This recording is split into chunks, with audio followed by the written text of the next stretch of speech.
Est-ce que tu as déjà prié? Comme je le dis assez souvent, nous prions pour demander à Dieu de nous aider.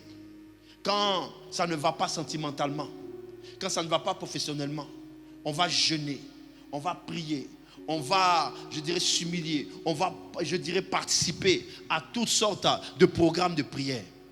Mais est-ce que nous avons déjà pris un temps de jeûne, un temps de prière? Nous avons sérieusement crié à Dieu pendant des jours, pendant des mois, fait même, je dirais, des sacrifices très profonds à Dieu pour le changement, ou je dirais pour notre détachement avec le péché charnel.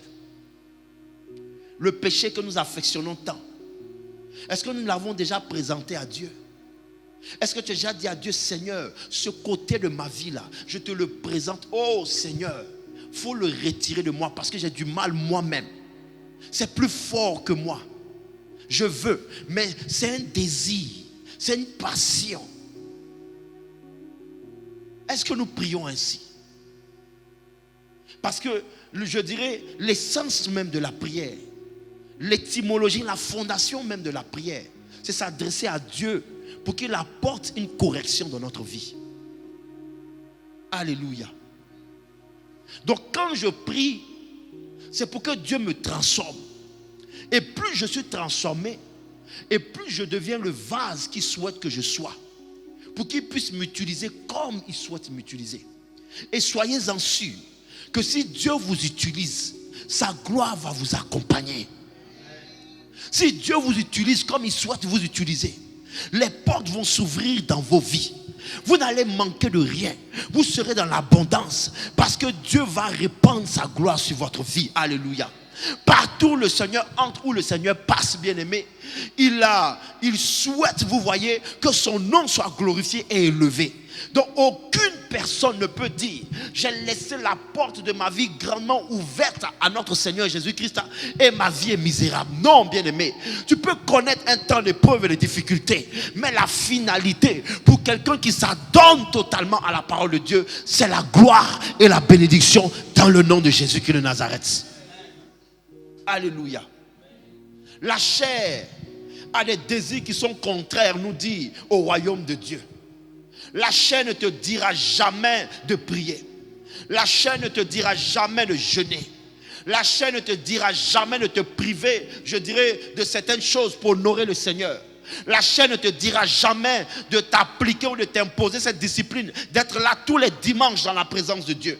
La chair ne te dira jamais de t'efforcer de pratiquer, ou je dirais d'assister aux veillées de prière organisées par ton assemblée. La chair ne te dira jamais, je dirais, de participer aux programmes qui sont organisés par ta communauté. La chair ne te dira jamais de te priver de quelque chose, je dirais, pour honorer le Seigneur. Jamais. Pourtant nous savons que l'homme, je dirais, la parole de Dieu dit que celui qui abandonne tout pour suivre le Seigneur obtiendra tout au centuple. Alléluia.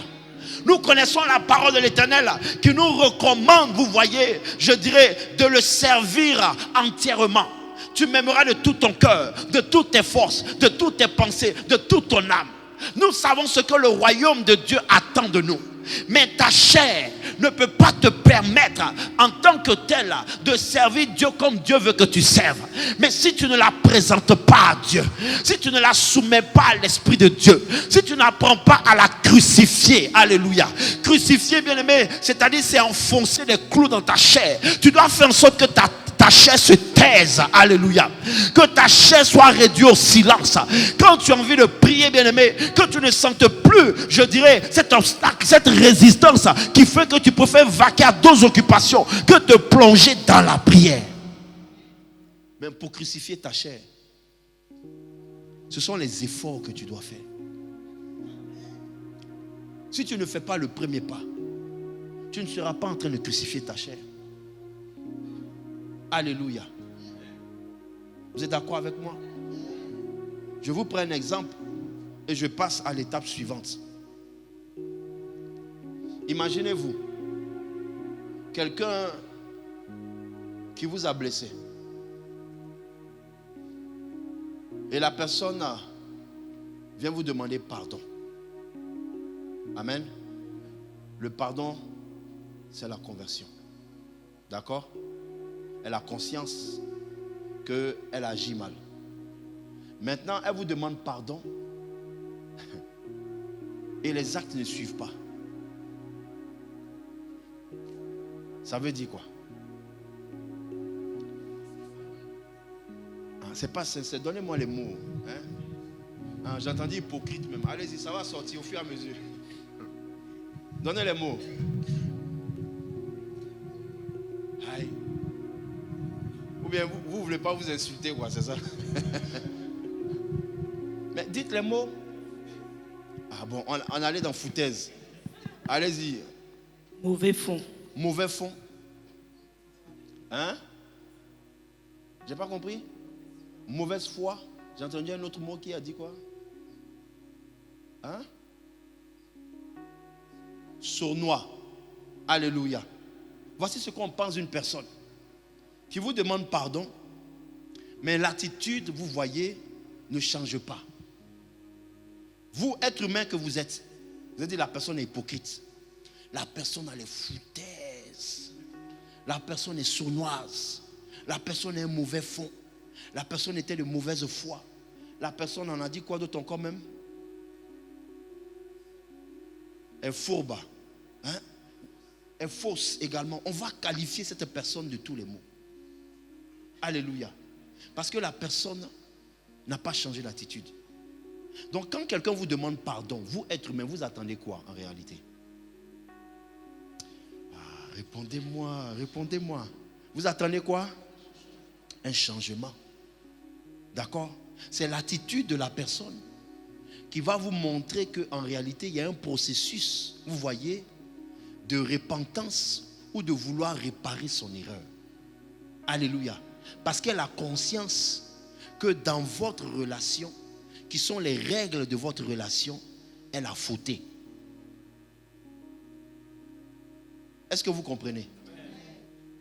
Les règles de votre relation sont propres à vous. La relation, par exemple, qu'une personne peut avoir avec M. Lagou amicalement, n'est pas la même relation amicale que M. Lagou peut avoir avec une autre personne. Donc avec une personne, vous allez voir qu'ils vont déconner. Ils vont s'amuser. Il y a des mots même qui vont se lancer, vous voyez, parce que ça fait partie de leur relation amicale. Maintenant, toi, avec qui n'a pas cette relation amicale, tu vas venir puis tu vas prononcer ces mêmes mots et ça va le blesser. Et puis tu vas dire, mais je te vois parler comme ça avec l'autre. Il va dire, oui, ça c'est avec l'autre, mais avec moi, ce n'est pas la même chose. Parce que je n'ai pas la même relation avec toi. Alléluia. C'est la même chose pour les choses du royaume. Dans le monde, on avait un langage, on avait une attitude, on avait une pensée, on avait une philosophie, on avait une manière d'être. Alléluia. Maintenant que nous sommes à Christ, les choses ont changé. La relation que Dieu veut avoir avec nous n'est pas la relation que le diable avait avec nous. Alléluia. Parce que cette relation avec le diable, elle était malsaine. Maintenant, avec Dieu, Dieu veut une relation stable, une relation pure, une relation honnête, basée sur la sincérité et l'honnêteté. Alléluia. Tu es conscient de ça, que cette relation, Dieu veut qu'elle soit vraie, elle soit honnête. Mais tu as ta chair qui veut t'emmener et te ramener encore à faire des choses qui sont contraires à ce que tu sais que ton Dieu n'aime pas. Mais si tu n'es pas sincère pour dire à ton ami, qu'on appelle l'ami fidèle, le Saint-Esprit, pour dire Saint-Esprit, je veux marcher droitement, je veux marcher dans la droiture, je veux marcher dans la sincérité avec mon Dieu. Mais regarde, ma chair me pousse à faire des choses que la parole de Dieu m'interdit de faire. Saint-Esprit, je te soumets ma vie, je te soumets mon caractère, je te soumets mon langage, je te soumets mon intérieur, je te soumets mes pensées, je te soumets ma vie. Et tu commences maintenant à faire l'effort. Parce qu'une chose est de dire Saint-Esprit, je veux. Mais une chose est de commencer maintenant, je dirais, à enclencher le processus où toi-même tu commences à faire les efforts, à te séparer des mauvaises compagnies, à commencer par abandonner, à jeter tout ce que tu savais que ça te conduisait dans ce péché. Tu commences, je dirais, à les prendre par toi-même et à les jeter. C'est de l'argent peut-être que tu as investi, je ne sais pas, c'est du temps peut-être que tu as investi dans la construction de tout ce qui, je dirais, faisait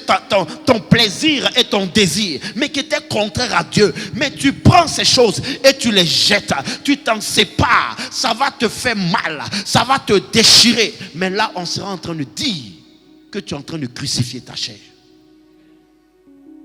Tant que tu n'arrives pas à cette dimension, à te séparer des choses, à faire l'effort toi-même de manière personnelle, à dire je jette, j'abandonne, je sors de là, j'arrête, je me sépare. Frère, je vous raconte tous les jours mon témoignage.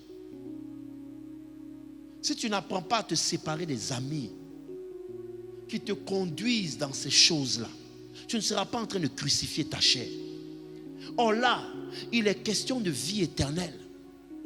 Parce que regardez, Madame Zekra a rendu son témoignage tout à l'heure. Un collègue qui a 30 ans. Mais 30 ans, c'est trop jeune. C'est trop jeune. Alléluia.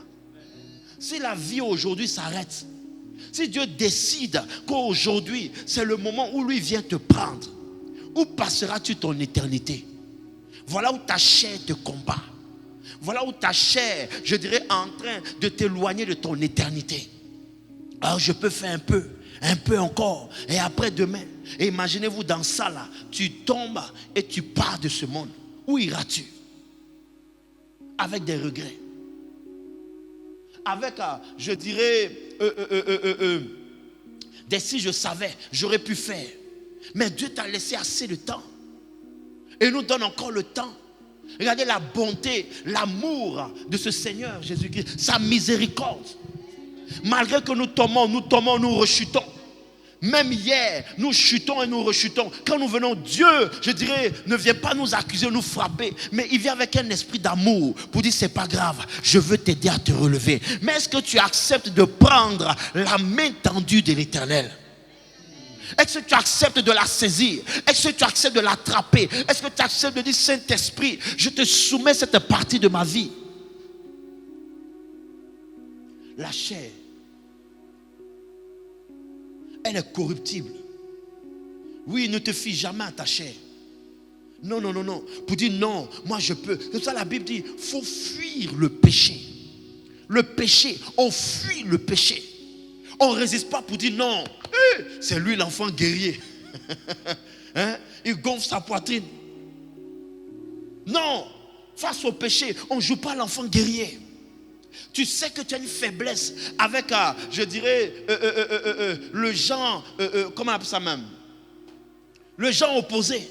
Et c'est toi l'enfant guerrier qui va décider maintenant, je dirais, de te retrouver dans un groupe avec des filles ou des hommes, alors que tu sais que toi-même, ça là, c'est un problème. C'est lui l'enfant guerrier. Hein?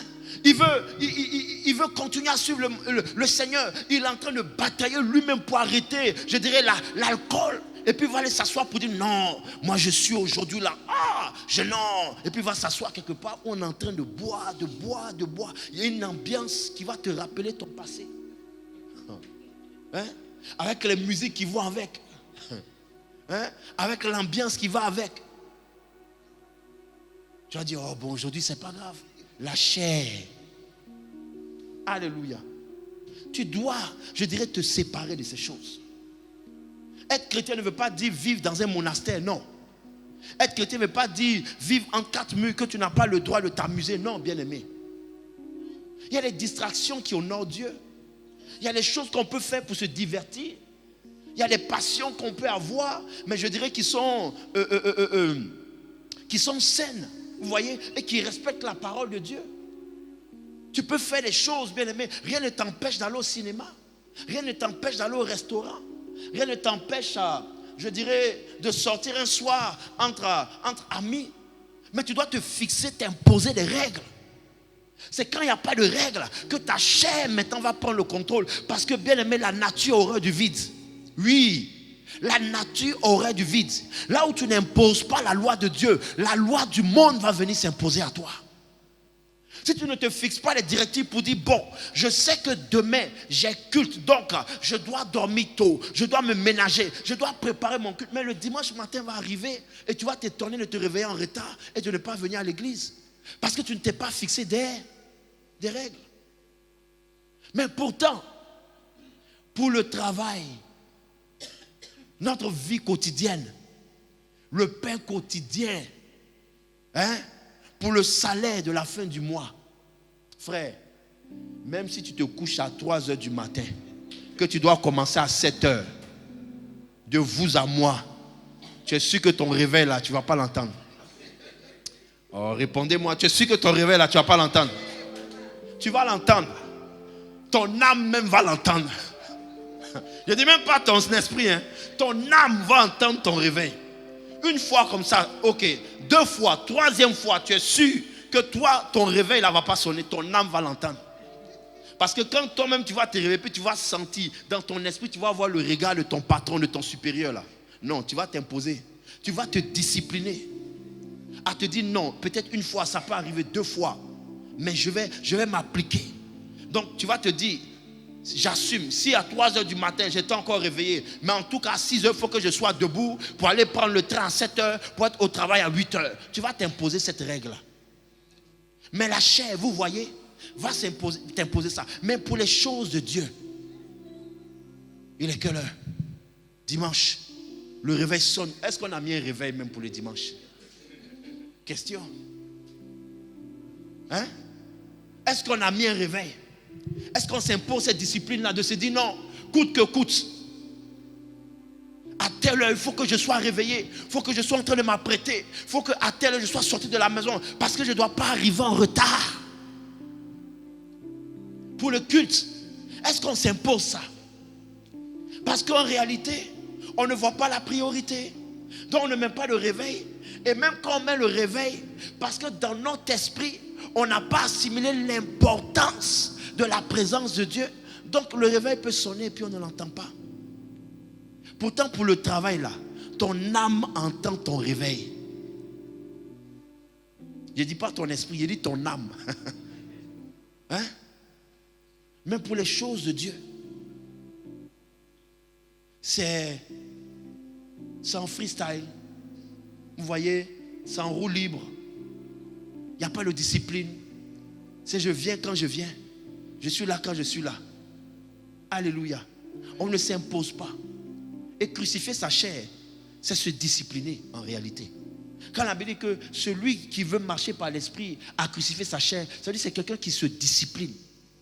Si tu ne te disciplines pas, comment tu veux que l'Éternel te confie de grandes choses?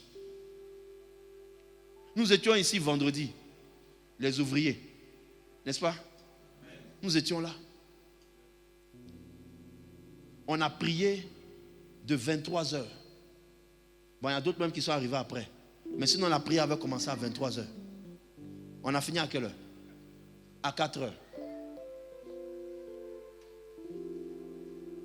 Mais j'ai conduit toute la veille de 23 heures là à 4 heures du matin. Ça fait combien d'heures? Ça fait 5 heures. C'est moi qui ai conduit. Ils sont là. Prière. On a fait louange. C'est moi encore qui ai. Ma louange était chic, non? Ah bon. Négligez-moi. Un jour, je vais vous surprendre ici. J'ai fait la louange. Maman Gogoa m'a aidé. Hein? Il y avait qui encore même qui m'a aidé même. Hein? Monsieur Lagou qui m'a aidé. Ils ont donné des cantiques, tout ça. On a chanté, tout ça. On a conduit jusqu'à 4 heures du matin.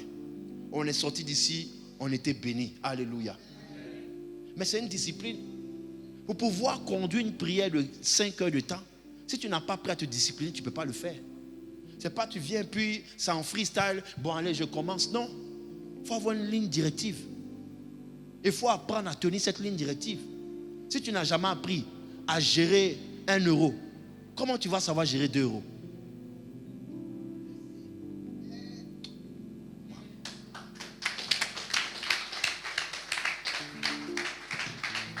C'est pour ça que Dieu est en train de faire monter fortement dans mon cœur. Très bientôt, on va inviter quelqu'un, un programme, un samedi, qui viendra nous apporter un message sur la discipline financière. Il y a les enfants de Dieu à qui, je dirais, Dieu bénit. Vous savez, l'or et l'argent ne tombent pas du ciel. Dieu peut te donner une graine. Comme, je dirais, le maître qui a donné, vous voyez, des talents à chacun de ses ouvriers. Mais certains n'ont pas pu le multiplier parce qu'ils n'ont pas usé d'intelligence. Donc Dieu parfois peut te bénir avec un salaire qui peut être peut-être même 500 euros. Là, je vais à une chose dérisoire, qui peut être 1000 euros. Mais la gestion de cet argent-là peut faire que demain, tu vas prospérer ou pas. Alléluia. Et beaucoup d'enfants de Dieu ne savent pas, ont du mal avec la gestion financière. Voilà pourquoi, parfois, on n'arrive même pas à donner sa dîme. On n'arrive même pas à soutenir l'œuvre de Dieu parce qu'on gère mal. Alléluia. Et quand on commence à parler des offrandes de la dîme, l'esprit est frustré parce qu'il y a une mauvaise gestion en amont. Amen. Mais quand il y a une bonne gestion et il y a une discipline, comme j'ai dit, tu t'imposes toi-même de te dire que chaque mois, qu'il pleuve, qu'il neige, voici ce que je dois apporter pour Dieu. Chaque mois, qu'il pleuve, qu'il neige. C'est comme aujourd'hui, dans la vie de l'être humain, le loyer, les dépenses, tu t'imposes ça. Tu te disciplines. Même quand tu veux t'acheter une paire de baskets là, tu fais quoi? Tu attends d'abord que ton loyer, ou bien tu payes la basket et puis tu te dis, si mon loyer passe, ça passe. Ah, répondez-moi. Ça c'est quand tu es encore chez les parents là, tu fais ça. Peut-être tu n'as pas de charge. Maintenant demandez à Anaïs. Anaïs, le loyer là, quand ça passe là, ça fait mal, non? Ah bon. Donc tu attends que le loyer passe. Tu attends que EDF passe. Tu attends que le gaz passe. Tu attends que l'eau passe. Tu attends que la facture de quoi d'autre passe? De box passe. Tu attends que quoi d'autre passe? Assurance passe. Tu attends que quoi passe? Tu attends que beaucoup de choses passent. Souvent tu viens d'attendre vers le 10. Pourtant tu as reçu ton salaire par exemple le 28. Mais tu attends vers le 10 pour commencer à voir si tu peux te faire plaisir. Pourquoi? Parce que tu t'es discipliné pour te dire, entre le 28 et le 10, tout doit passer. Maintenant, ce qui reste là, je vois maintenant si je peux raccommoder. Si je peux avoir quelque chose à, je dirais, comment on appelle ça même?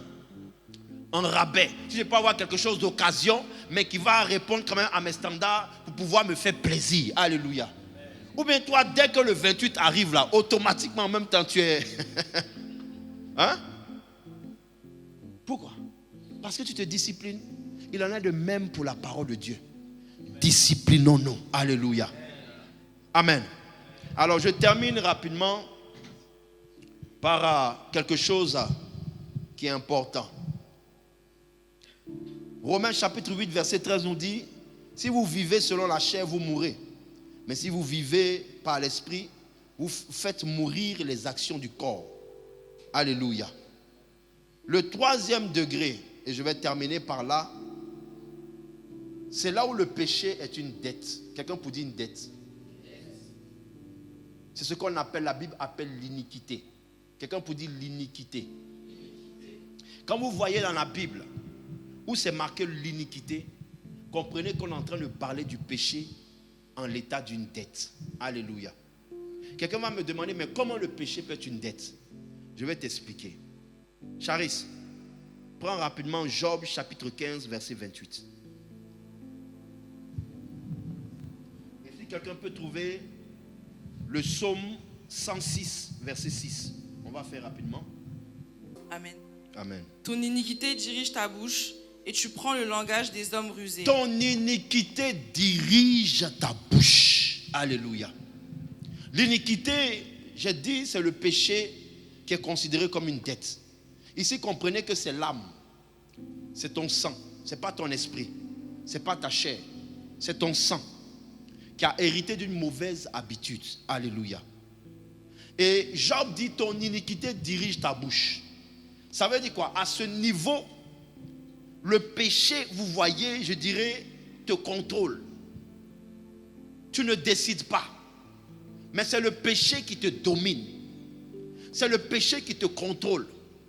Tu n'arrives même pas à lui résister. Tu n'arrives même pas à dire non.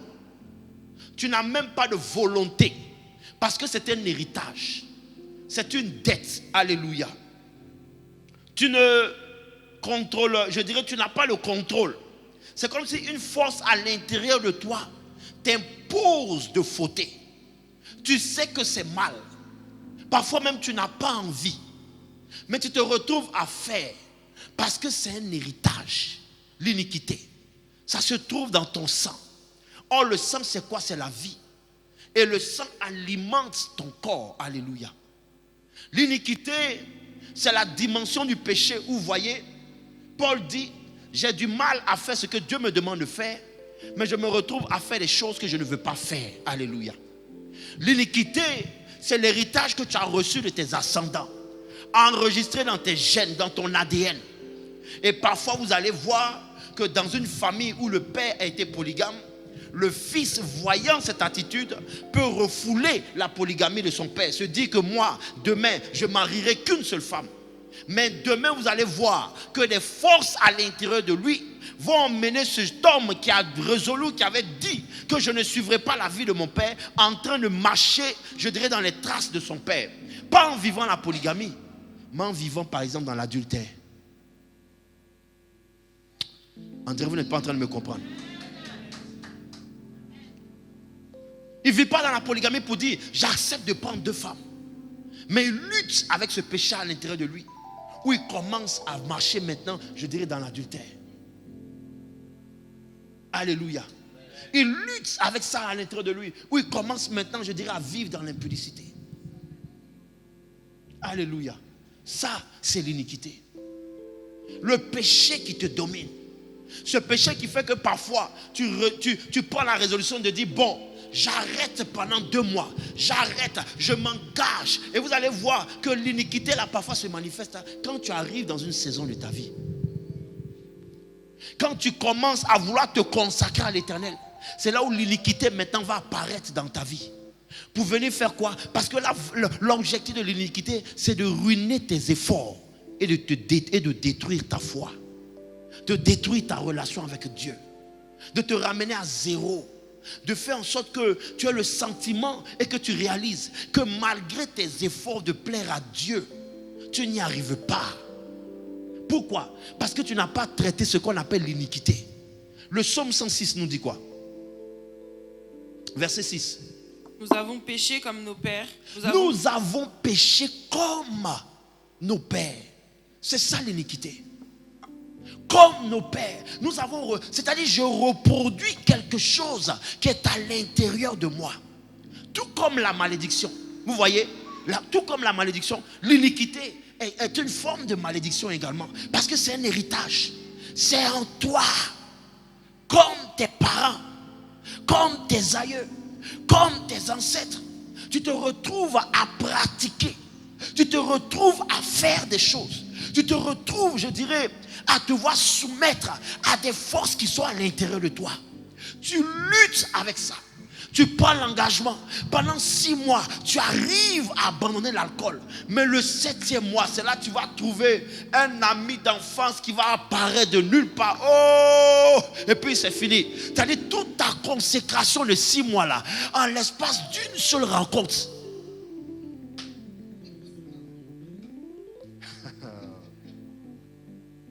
En l'espace d'une seule rencontre, tout tombe à l'eau. Tu es là, le regret prend le dessus. L'amertume, tu es découragé. Parfois, ça impacte même ton moral. Parfois même, tu te sens sale. Tu n'as pas envie de venir à l'église parce que tu as l'impression de te sentir hypocrite. Tu as l'impression que tu n'es pas vrai avec ton Dieu. Mais c'est l'iniquité qui fait ça. Parce que l'objectif de l'iniquité, c'est de détruire ta foi. Alléluia. L'objectif de l'iniquité, c'est de détruire ta foi. Une seule rencontre et les compteurs sont remis à zéro. Parce qu'en réalité, je dirais ta consécration est en train de t'emmener dans une dimension. Donc le diable, voyant que par le péché originel, tu n'y es plus. Le péché de la chair, tu es en train de soumettre ça à Dieu. Il va trouver une autre stratégie pour pouvoir t'impacter, t'atteindre. Il regarde dans ton sang. Il dit, dans ce sang-là, il y a l'adultère. Dans ce sang-là, il y a le mensonge. Le mensonge peut être le péché charnel pour quelqu'un. Et puis ça peut être l'iniquité pour quelqu'un. Alléluia. Il y a des gens qui ne peuvent pas arrêter de mentir. C'est une maladie. L'iniquité. Il y a des gens qui ne peuvent pas arrêter de voler. L'iniquité. Malgré tous les efforts. Malgré même qu'il présente ça à Dieu pour dire, oh Seigneur, aide-moi, aide-moi. Mais ils se retrouvent encore à agir comme ils ne veulent pas. Parce que la force vient de l'intérieur. Elle te contrôle, elle te manipule, elle t'emmène sans même t'en rendre compte. Comme je dirais, comme l'avait dit, un animal qu'on emmène à l'abattoir. C'est-à-dire tout ce que tu vas faire, le résultat de l'iniquité, c'est de t'emmener à tomber. Donc il va créer des rencontres, il va créer des circonstances, il va créer des opportunités, il va créer un environnement qui va favoriser ta chute. Sans même que tu réalises, tu vas te retrouver dans une situation où tu vas dire, ah, comment j'ai fait? Pourquoi j'ai fait ça? Parce que c'est comme si le voile est sur tes yeux. Tu ne t'en rends même pas compte que tu es en train de te conduire dans cette situation. C'est l'iniquité parce que c'est enregistré à l'intérieur de toi. Tu luttes avec ça. C'est l'iniquité. Quand tu réalises ça, c'est là où tu dois prendre conscience que le message de la délivrance, tu dois te l'approprier. Parce que ta vie spirituelle ne doit pas être une vie en montagne russe. Une vie en dents de scie. Aujourd'hui c'est là, demain c'est là. Aujourd'hui c'est là, demain c'est là. Alléluia. La délivrance c'est toute une vie. Mais il y a des choses si tu les présentes à Dieu. Parce que tu sais qu'elles t'empêchent véritablement, je dirais, de progresser.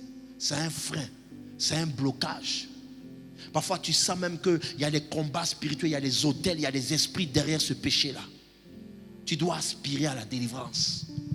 Rentrer dans des programmes de délivrance. Faire des programmes de prière de délivrance. Pour pouvoir, je dirais, te séparer de cette troisième dimension, ce degré qu'on appelle le péché, l'iniquité. Parce que ça détruit. Samson a joué.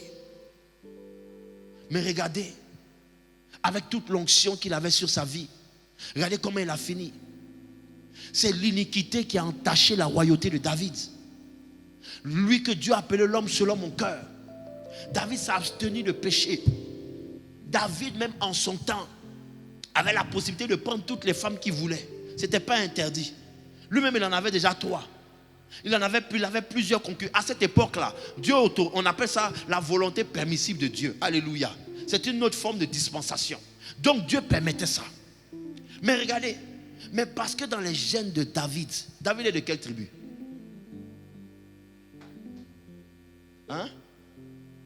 David est de la tribu de Juda. Parce que dans la tribu de Juda, c'est un problème. Avec les histoires de femmes là, c'est un problème. Rappelez-vous le patriarche Juda lui-même. L'histoire qu'il nous raconte, il a eu une aventure avec sa belle-fille, c'est-à-dire la fille, l'épouse, vous voyez, de son défunt fils, qui a laissé des traces, qui sont enregistrées dans ses gènes.